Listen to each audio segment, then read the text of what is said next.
This video is brought to you by Harold Sack, who gave me a massive 1 year's worth of subscriptions on Patreon.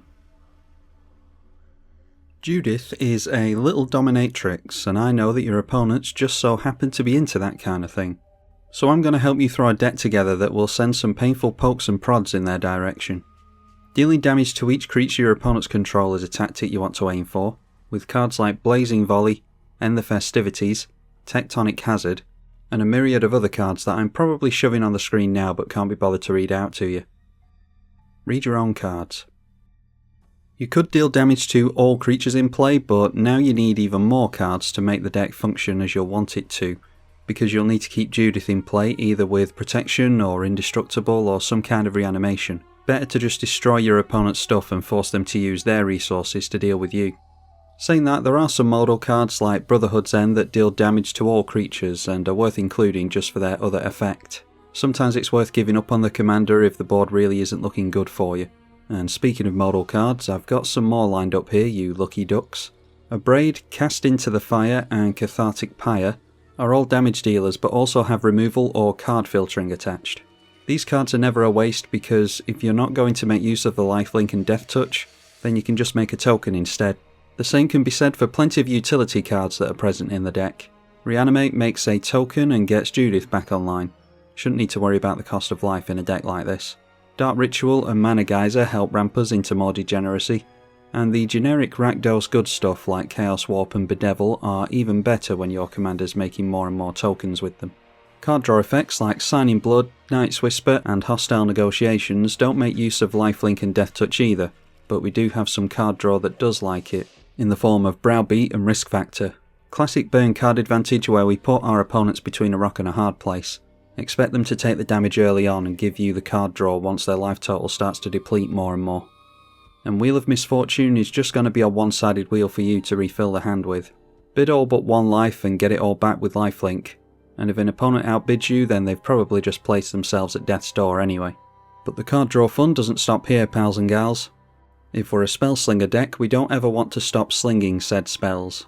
So keep drawing off the back of these tokens and making more and more in the process by sacrificing them to cards like Corrupted Conviction, Village Rites and Deadly Dispute. Another one of my favourites and still criminally underappreciated and underplayed is Plumb the Forbidden. Sack your entire board in response to a board wipe to refill your hand, or just deal some more damage by sacrificing Judith's minions. And we're able to make great use of the life loss for card draw effects in this deck thanks to all the life gain that we're making, meaning it would make sense for us to make even further use of the life gain with cards like Sanguine Bond and Veto. Every time we burn we gain life and deal even more damage to our opponents this way.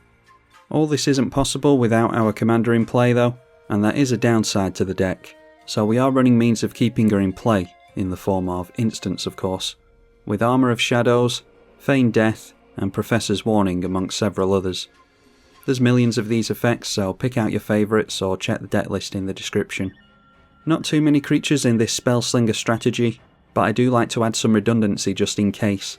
So both Young Pyromancer and Sedgemoor Witch make tokens for us with instants and sorceries, and Pestilent Spirit keeps Death Touch on our stuff too, whilst Harmonic Prodigy gets us double the tokens on cast triggers, as well as double Death Touch and Lifelink, which does nothing.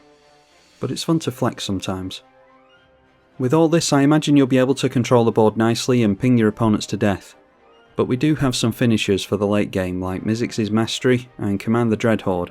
Mastery will allow you to cast all your spells again for free, and you do still get the cast triggers for your commander. Command the Dreadhorde will allow you to use all but one of your life to reanimate creatures and planeswalkers of your choosing from any graveyard. One of the rare black cards that actually deals damage, so this one will gain you the life back. And it's pretty low risk because if Judith is removed in response, her trigger will still resolve, and if Dreadhorde is countered then you didn't pay any life as part of the cost. In order to help keep up on life we've got Aetherflux Reservoir as well, which can also shoot an opponent out of the game off the back of a Blasphemous Act or something like that, and we do have to include the Bolas's Citadel combo in there as well of course. Free spells off the top that pay for themselves is too good to pass up.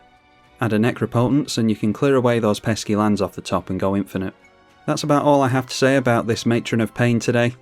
Expect gameplay videos in the next week or two when this set releases, and I'll see you around. Bye.